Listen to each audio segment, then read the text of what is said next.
Peu importe à quel point les ténèbres seront obscures, notre Dieu est le Dieu de pouvoir et de puissance. Peu importe combien la période est effrayante et difficile, notre Dieu nous donnera la victoire ultime. Peu importe combien les forces puissantes et grandes nous attaquent et travaillent contre nous, nous finirons par gagner. Peu importe combien ils peuvent nous persécuter, nous sommes victorieux au nom de Jésus.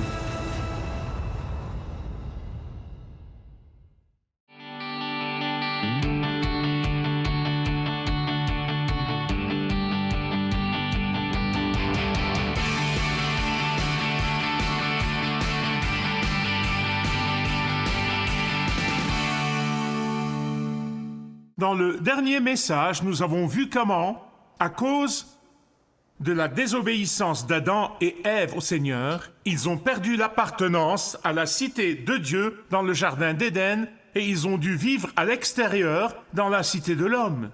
Ces deux humanités ont commencé à être créées à partir de ce moment, à partir du moment de leur rébellion. Et c'est Dieu qui a vraiment créé la ligne de démarcation dans Genèse chapitre 3 verset 15 quand il a dit « la descendance de la femme contre la descendance du serpent ». Tout ceci est symbolique. Ceux qui sont les descendants de la femme suivent le descendant de la femme, le Seigneur Jésus-Christ.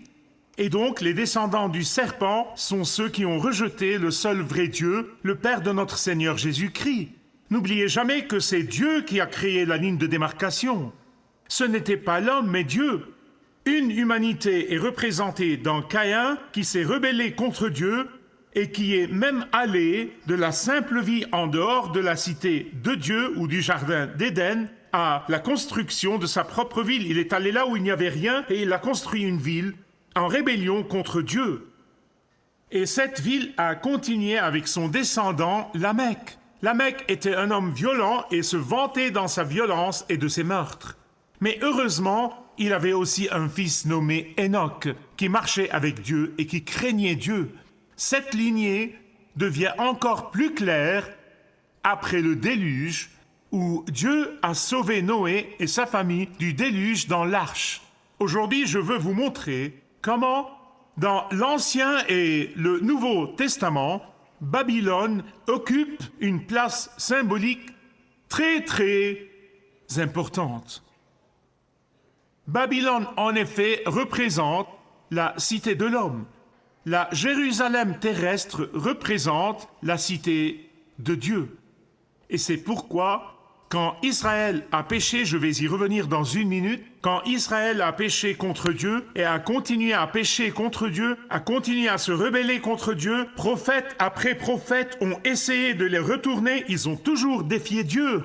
Dieu, de tous les peuples de la terre, il a choisi le roi de Babylone pour venir et juger son propre peuple, Israël, et attaquer la cité de Dieu. La cité de l'homme, Babylone, attaque la cité de Dieu, Jérusalem. Babylone est le symbole de chaque peuple, de chaque culture qui s'oppose à Dieu. Jérusalem est un symbole de chaque ville et de chaque culture, de chaque société qui aime Dieu. Tournez avec moi, s'il vous plaît, au chapitre 10 et 11 de la Genèse. Maintenant, ici, je vais vous montrer comment la cité de l'homme, qui a été fondée par Caïn, a progressé sans arrêt de mal en pire. Le mal ne reste jamais immobile. Si vous permettez au mal de venir dans votre vie, si vous accueillez le mal chez vous, si vous permettez au mal de venir dans votre église ou dans la société, le mal ne peut pas rester immobile. Il continuera à empirer encore et encore et encore et encore. Caïn est allé construire une ville pour fuir Dieu. Maintenant, nous voyons Nemrod construire une ville défiant Dieu. Nous avons vu comment Noé, le prédicateur de la justice, implorer les gens, tournez-vous vers Dieu, soyez sauvés du déluge à venir, soyez sauvés du déluge à venir. Ils se sont moqués de lui, ils l'ont ridiculisé, ils ont ri de lui. Mais alors Dieu l'a pris avec sa famille à l'intérieur de cette arche et il les a sauvés. Il avait trois fils. Après le déluge, ils sont sortis et leurs noms étaient Sem, Ham et Japheth. Et Dieu leur a dit de repeupler la terre. Ham a péché contre son père, il a donc reçu une malédiction, et cette malédiction a continué avec ses descendants, comme je vais vous le montrer dans une minute. Quant à Sem, il était respectueux envers son père, il a honoré son père, et il a reçu une bénédiction, et cette bénédiction a continué avec ses descendants. Le descendant de Ham était Canaan. Canaan habitait dans la cité de l'homme. Son descendant était Nemrod. Nemrod, qui a pris la rébellion contre Dieu à un niveau plus bas. L'attitude de Nemrod était très similaire à l'attitude de tant de personnes dans notre culture aujourd'hui, y compris certains de nos dirigeants. Qui est ce Dieu qui nous dit quoi faire? Quels sont ces absolus moraux? D'où viennent-ils? Et nous ne les aimons pas.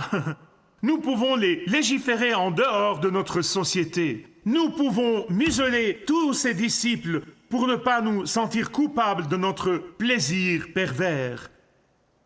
Nemrod, comme beaucoup dans notre société aujourd'hui, beaucoup de nos leaders aujourd'hui, au lieu de reconnaître leurs péchés et les conséquences du péché et la malédiction du péché et de se tourner vers Dieu, il a plutôt construit Babylone, une ville rebelle qui défie Dieu.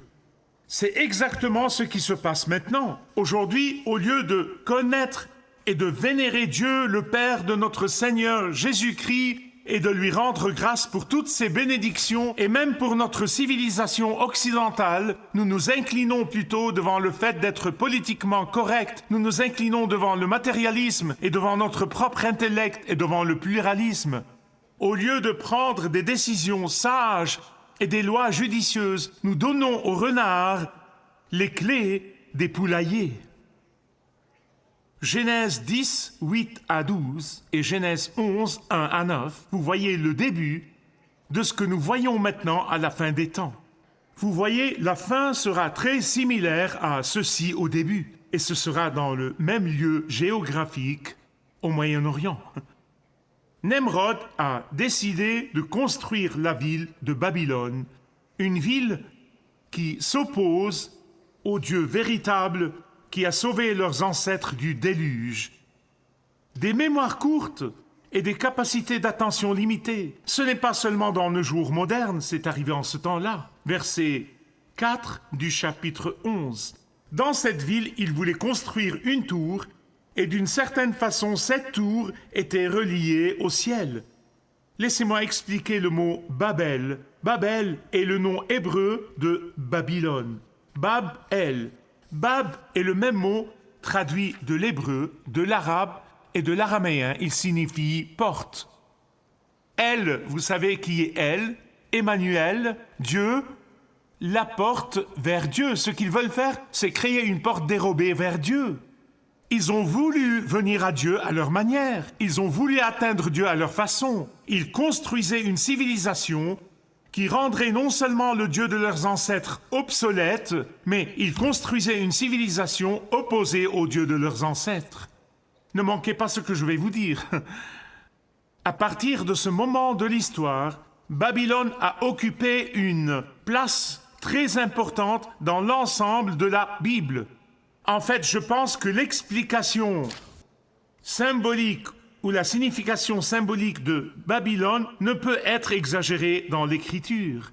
De la Genèse à l'Apocalypse 21, Babylone est le symbole de la vie pour soi-même, hostile à Dieu, parce que le moi sera toujours en hostilité avec Dieu. Laissez-moi vous le prouver. Lorsque le jugement de Dieu est tombé sur Israël, an après an, 200 ans après avoir rejeté Dieu, qui Dieu a choisi comme instrument de jugement? De tous les peuples de la terre, il a utilisé les Babyloniens. Quelle était la religion du roi Nabuchodonosor de Babylone? L'adoration de soi. C'était un type narcissique, c'était un roi adorateur de soi. Bien-aimés, écoutez-moi. Nous sommes super submergés de tas d'hommes narcissiques et de femmes adoratrices de soi. Puis-je avoir un témoin? Il voulait que tout le monde s'incline et vénère son image. Pas étonnant que Babylone ait fini par représenter non seulement l'hostilité envers le seul Dieu véritable, mais aussi la religion de l'adoration de soi. Reconnaissez-vous où nous sommes en tant que culture aujourd'hui? Pouvez-vous le voir? Avant de m'emballer, permettez-moi de vous donner 3 caractéristiques de la Babylone originale qui sont reproduites dans chaque Babylone moderne, qui sont profondément ancrées dans notre société occidentale d'aujourd'hui. 3 caractéristiques. Tout d'abord, c'était une ville sans le seul Dieu véritable. Deuxièmement, c'était une ville qui volait la gloire de Dieu et la donnait à elle-même. Et troisièmement, c'était une ville dédiée à l'adoration de soi. Une ville sans le seul Dieu véritable. Regardez l'Europe aujourd'hui. Un continent qui a rejeté le Seigneur Jésus-Christ et la vraie foi chrétienne.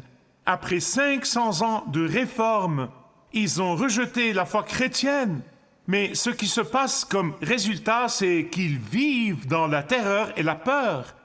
La terreur et la peur sont toujours les conséquences du rejet du seul Dieu véritable. Alors que la population musulmane en Europe double tous les 8 ans, la population européenne diminue. Bien-aimés, toute ville, toute culture, toute société qui abandonne le seul vrai Dieu, tout gouvernement qui proscrit le Dieu de la Bible, le Père de notre Seigneur Jésus-Christ et ses absolus, tous ceux qui rejettent le seul et unique Sauveur, le Seigneur Jésus-Christ, finiront par avoir le même sort que ce que nous venons de voir. Les citoyens de Babylone, dans un acte délibéré de rejet du seul vrai Dieu, le Dieu de leurs ancêtres, ont fini par construire non seulement une ville, mais une tour à l'intérieur de cette ville qui était dédiée au culte de l'occulte. Et chaque fois que cette adoration de soi, cette concentration sur soi a lieu, la seule conséquence est la peur et la terreur. Et c'est pourquoi la Bible parle du mystère de Babylone. Quel est ce mystère de Babylone? Écoutez attentivement. C'est n'importe quel ménage, n'importe quelle communauté, quelle dénomination, n'importe quelle ville, n'importe quelle civilisation, n'importe quelle nation qui rejette les absolus moraux de Dieu et commence à vivre avec son propre instinct et sa morale inventée. C'est le mystère de Babylone. De Genèse 11 à l'Apocalypse, Babylone devient synonyme de rejet du Dieu de la Bible. J'ai donc une question pour vous. Quel est le message que Dieu donnait à son peuple Israël? N'oubliez jamais, ils étaient la prunelle de ses yeux, qu'il avait racheté de l'esclavage de l'Égypte. Il aimait Israël. Mais quel instrument a-t-il utilisé afin de les juger pour leurs péchés et leur rébellion? Les Babyloniens étaient son instrument de jugement de tous les peuples de la terre, comme pour dire à son peuple Israël, quand toi, mon peuple, qui aurait dû savoir mieux, me rejette le seul vrai Dieu, ton Dieu, tu es pire que les Babyloniens. À propos, tous les faux dieux d'Égypte et de Rome, d'Athènes et d'Inde, tous ces faux dieux, ils venaient tous de Babylone. Ces évangélistes de Babylone sont allés partout dans le monde prêchant leur évangile d'anti-Dieu. Ils voulaient une ville sans Dieu dans leur ville. Deuxièmement, ils ont voulu voler la gloire de Dieu. Pensez-y, s'ils voulaient vraiment physiquement construire une tour qui va au paradis, ne seraient-ils pas allés à la montagne pour être plus près? Pas dans la vallée. Ils la construisaient dans la vallée. Non, non, non, non. C'était une manière symbolique de dire qu'ils voulaient adorer les étoiles. Ils voulaient savoir ce que les étoiles leur disaient personnellement. Ils voulaient, et ils étaient tellement centrés sur eux-mêmes qu'ils pensaient que les étoiles pouvaient leur parler. Au sommet de cette tour, il y avait un toit qui était dédié au zodiaque. L'astrologie est basée sur le zodiaque. L'astrologie est née à Babylone. L'astrologie est associée à l'adoration de soi. Il y a une renaissance du zodiaque babylonien qui a lieu dans notre culture. Aujourd'hui, des millions et des millions de personnes aux États-Unis et en Europe vivent d'après les signes du zodiaque. Quand le peuple de Dieu était en Égypte pendant près de 400 ans, et ils sont sortis d'Égypte rachetés par le Seigneur, quand ils sont sortis dans le désert du Sinaï, ils étaient profondément dans ces choses.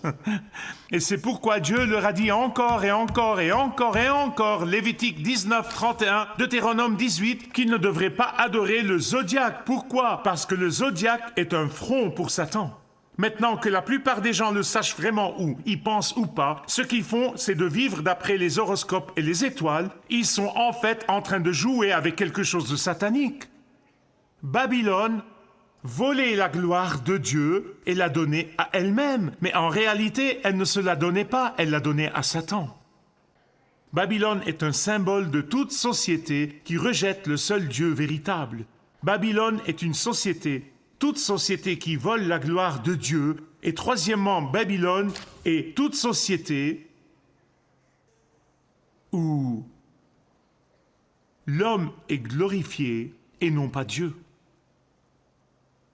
Vous voyez, la Bible dit que les Babyloniens avaient un conseil.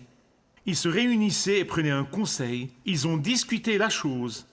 Construisons une ville avec une tour pour le culte des étoiles. Pourquoi? Regardez le verset 4 du chapitre 11. Cela vous dit exactement pourquoi. Pour rendre notre nom célèbre. S'il vous plaît, comprenez que la préservation de soi est le don de Dieu à l'humanité pour sa survie, comme tous les autres dons que Dieu nous donne. Dieu nous a donné le don de la peur. Pourquoi? Pour que nous puissions craindre Dieu, mais au lieu de cela, Satan l'a perverti et nous a fait le craindre, lui et les méchants. Le cadeau du plaisir. Le plaisir est l'idée de Dieu, pas l'idée de l'homme. Mais Satan l'a perverti. Vous voyez? Et ici, le don même de la survie, il l'a de nouveau perverti et l'a transformé en adoration de soi.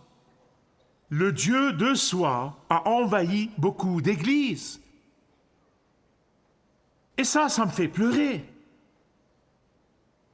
Écoutez certains des prédicateurs divertissants. Écoutez-les très attentivement. C'est moi, moi, moi, moi. Écoutez une partie de la musique divertissante dans certaines églises. Soyez sur vos gardes, mes amis bien-aimés du Dieu de soi. Soyez sur vos gardes, croyants qui connaissent le Seigneur Jésus. Faites attention au Dieu de soi. Est-ce que vous savez pourquoi? Parce que c'est un Dieu très subtil, parce qu'il est très facile à accommoder, parce que c'est très facilement rationalisé, parce que ça s'explique très facilement. J'ai des besoins. Pourquoi est-ce que je vous avertis contre ce Dieu de soi, le Dieu babylonien qui vit de nouveau aujourd'hui? Pourquoi je vous préviens? Je me préviens moi-même régulièrement, croyez-moi. Parce que Dieu est un Dieu jaloux. Nous oublions cela dans notre vie active, nous oublions que notre Dieu est un Dieu jaloux. Dieu est jaloux et il ne le prend pas à la légère. Quand son épouse est infidèle et immorale, tout comme un conjoint ne le prend pas à la légère quand l'autre est infidèle et immorale et trompeuse et adultère. Dieu n'aime pas avoir des rivaux quand il s'agit de son épouse. Dieu n'aime pas être mis à l'écart, même si nous pouvons le rationaliser dans notre tête. Bien-aimés, les conséquences de l'amour mal placé, les conséquences d'un culte déplacé, les conséquences d'une dévotion déplacée ne produiront rien d'autre que la peur, la terreur, l'anxiété et l'agitation. La Bible dit que lorsque les Babyloniens ont pris conseil et ont décidé de monter à leur façon, pas à la façon de Dieu, notre façon, Dieu, la Sainte Trinité, a pris conseil et a dit « Descendons et rendons-les confus ». Rendons-les confus.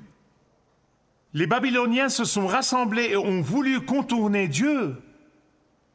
La Sainte Trinité a pris conseil et a décidé qu'il était temps de les mettre à leur place et de les ridiculiser.